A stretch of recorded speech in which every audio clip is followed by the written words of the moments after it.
let's go to our transaction. So transaction number 1 tells us that the owner took stock for her personal use to the value of 4,200 cost price, and then this has not been recorded.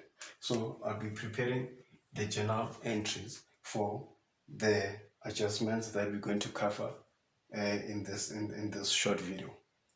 So we have drawings. We know that drawings is an equity, but what does the drawings do to your equity account? It's decreasing your equity account. So remember, your equity, it's increasing on the credit side and decreasing on the debit side. So to remember everything that affects your equity, you can use the word dice, right? Which is D, it's for drawings, I, it's for income, C, it's for capital, E, it's for expenses. So now, drawings and your expenses are on this side, are on the debit side, right? And then now your income and capital, so income and capital are on the credit side of the equity account. So basically what I'm saying is that your income and your capital will increase your equity account on the credit side. And basically I'm saying that your drawings and your expenses will decrease your equity account where? On the debit side, right? So I believe you have learned this by now. So now the owner took stock for personal use. So when we see the word personal use, we know that drawings is affected. So we're gonna debit our drawings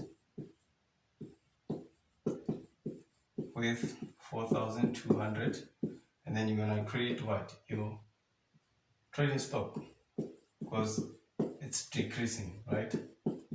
For 4,200. Okay, and then the second one says that a stock count at the year end revealed dresses of 170,000 on hand. So now number 2, we're talking about whether we're having a trading stock deficit or a trading stock surplus. So what is a trading stock deficit? So a trading stock deficit, it's when we make the physical stock count at the end, and then we find that the one that we made physically, which is the one on the adjustment or on hand, it's less than the one on trial balance. So if the trading stock on the adjustment or the one that we have on hand, it's less than the one on the trial balance or on the financial statement, we have what we call trading stock deficit. And then we have trading stock surplus. So trading stock surplus will be the opposite of trading stock deficit. So it means on hand is greater than the one that we have on trial balance or financial statements, right? So in our case, what do we have on our financial statement? We have a trading stock of 180. So we have a trading stock of 180, but now look at transaction number 1. Transaction number 1 affected your trading stock for 4,200, and then it was credited. And then we know that trading stock is an asset, and then your asset increases where? On the debit side. So it means when you have a trading stock or an asset which is credited, it means it should be subtracted. So we had this stock, the owner took stock for 4,200, because remember this amount was not recorded, right? And then you subtract the one that we have on hand, because we want to see whether we had a trading stock deficit or a trading stock surplus, right? And then the difference you get 5,800, right? So basically this amount here, it's more than the amount that we have on hand, right? So the amount on the trial or on the statement, it's more than the one that we have on hand. So it means we're talking about what? We're talking about trading stock deficit, right? So trading stock deficit is an expense. Where does expenses increase? On the debit side. So it means you're going to debit trading stock deficit because it's an expense with 5,800, and then you're going to credit what? Your trading stock with 5,800. So it means when you prepare this the balance sheet, you're gonna take what? You're gonna take the 180,000. You're gonna minus the stock that the owner took, which is 4,200, and then you're gonna subtract what? Because remember, I told you that when trading stock, when it's created, because it's an asset, it means now you need to decrease. So this goes along with a minus. So you're gonna minus the 180 with the 4.2 and with the 5.8, and then you should get the one that we have on hand. That's when you prepare the balance sheet under note number 4, right?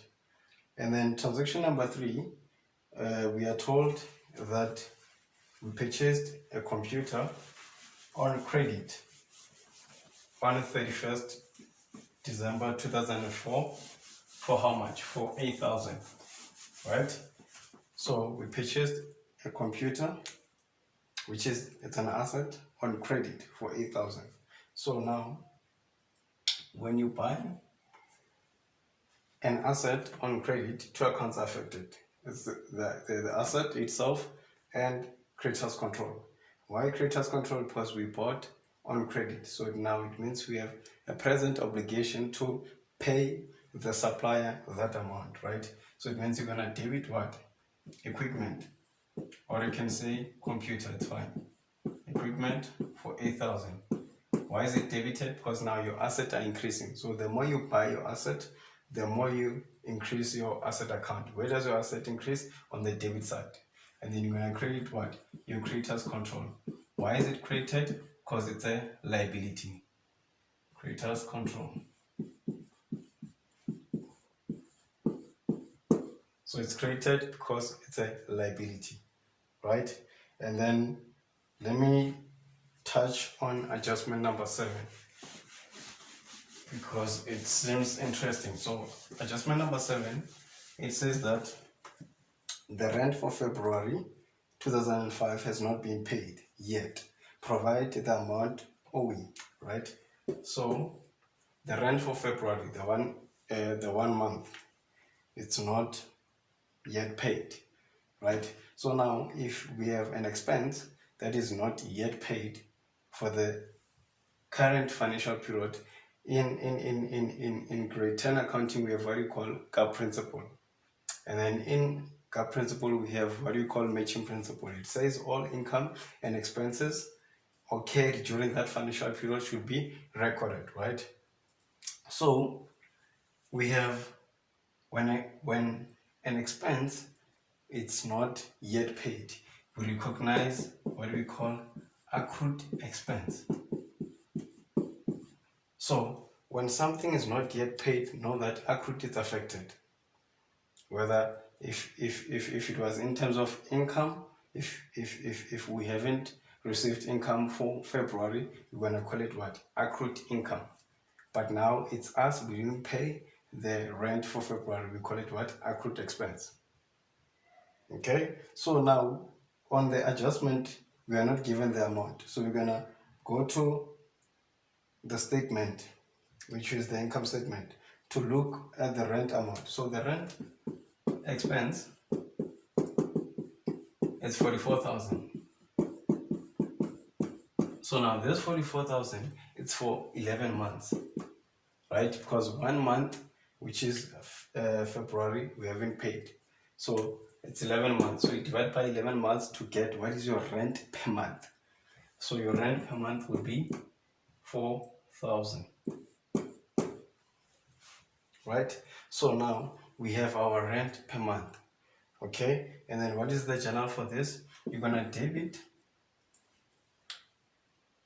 your rent expense because we need to increase our rent expense to get the total rent for 12 months because this one is only for 11 months. So we need to increase our rent expense with 4,000. Why are we increasing our rent expense? Remember, matching principle. All income and expenses that occurred during that financial period should be recorded. So how do you increase the rent expense? The fact that it's an expense, it should increase when? On the debit side, right? And then you're gonna credit accrued expense. Why are we creating accrued expense? Accrued expense, it's a liability. So we have a present obligation to pay that money. to the landlord, right? So we're gonna increase our liability on the credit side with accrued expense for 4,000. So remember, on the balance sheet, accrued expense falls under your current liability.